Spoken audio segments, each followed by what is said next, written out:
So hey darlings, welcome to our channel to tickets. మామ మీకోసం మంచి అప్డేట్స్ అయితే తీసుకొచ్చినానమాట. సో ఫాస్ట్గా లేట్ చేయకుండా వీడియోలోకి వెళ్ళిపోదాం. వీడియోలోకి వెళ్ళాలంటే ఎప్పుడు చెప్పేదే ముందు వీడియోని లైక్ చేయమని చెప్పి. సో ప్లీజ్ వీడియోని లైక్ చేయండి అండ్ ఇక లేట్ చేయకుండా ఫాస్ట్గా అప్డేట్స్ అనేవి అయితే తెలుసుకుందాం. So coming to the first update వచ్చేసి మన అజయ్ భూపతి గారు ఉన్నారు కదా, ఆయన అయితే మనకి ధృవ విక్రమ్తో అయితే సినిమా అయితే చేయబోతున్నారనమాట బిగ్ బడ్జెట్లో. సో మన అజయ్ భూపతి గారి నెక్స్ట్ ఫిలిం వచ్చేసి ఆయనతోనైతే ఉంటుందన్నమాట.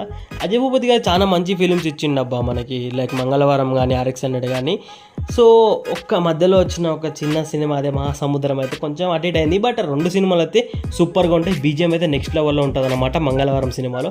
సో చూద్దాం వీళ్ళ కాంబినేషన్ ఇలా ఉంటుందని చెప్పి.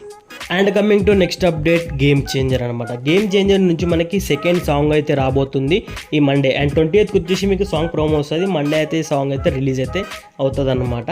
సో సాంగ్ టైటిల్ వచ్చేసి మనకి రా మచ్చ అని అయితే ఉంది.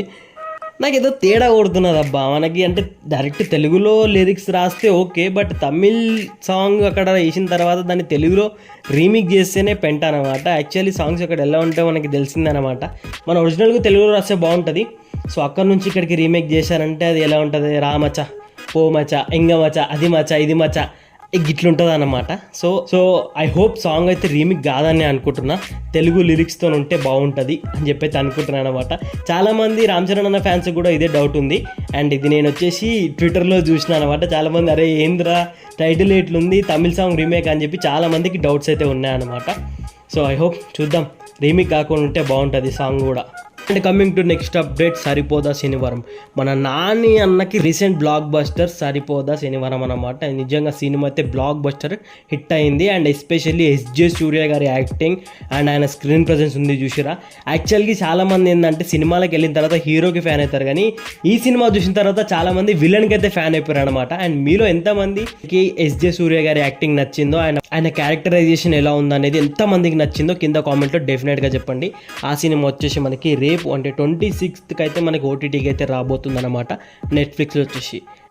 And coming to next update, కల్కి పార్ట్ 2 అనమాట. మనలో కల్కి పార్ట్ 1 చూసిన చాలా మందికి ఏవైతే ఆ మహాభారతం సీన్స్ వచ్చినాయో అప్పుడు గూస్ బంప్స్ వచ్చినాయి అనమాట. బట్ ఆ సీన్స్ ఇంకా ఉంటే బాగుండు మనకి అని అయితే అనిపించింది. చాలా తక్కువ ఉన్నాయి అనమాట సినిమాలో అవి. ఆ సీన్స్ వచ్చినప్పుడు అయితే చాలా ఎంజాయ్ చేశారు. ఆ సీన్స్ ఇంకా లేవేందబ్బా అని అయితే అనుకున్నారు అనమాట.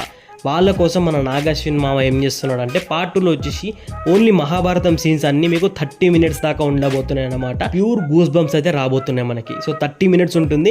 అండ్ సినిమా షూటింగ్ విషయానికి వస్తే మనకి నెక్స్ట్ ఇయర్ సమ్మర్లో అయితే సినిమా షూటింగ్ అయితే స్టార్ట్ కూడా చేస్తారంట. సో అది అనమాట కల్కి నుంచి మనకి అప్డేట్. నెక్స్ట్ ఇయర్ అయితే షూటింగ్ స్టార్ట్ అవుతుంది అండ్ మహాభారతం సీన్స్ 30 minutes దాకా ఉండబోతున్నాయి అనమాట. అండ్ ఇంకొక విషయం ఏంటంటే కల్కి అనేది పార్ట్ 2 కాదు పార్ట్ 3 కూడా ఉంటుందన్నమాట అని చిన్న అప్డేట్ అయితే వచ్చింది మనకి బయటికి. సో అంతే డార్లింగ్స్, వీడియో వచ్చేసి వీడియో నచ్చినట్టయితే డెఫినెట్గా వీడియోని లైక్ చేయండి. కొత్త వాళ్ళు వచ్చి ఛానల్ సబ్స్క్రైబ్ చేసుకొని బెల్ ఐకాన్ అయితే ఆన్లో పెట్టుకోండి. సో మళ్ళీ కలుద్దాం నెక్స్ట్ వీడియోలో. Thank you team 2 Movie Tickets. జై శ్రీరామ్.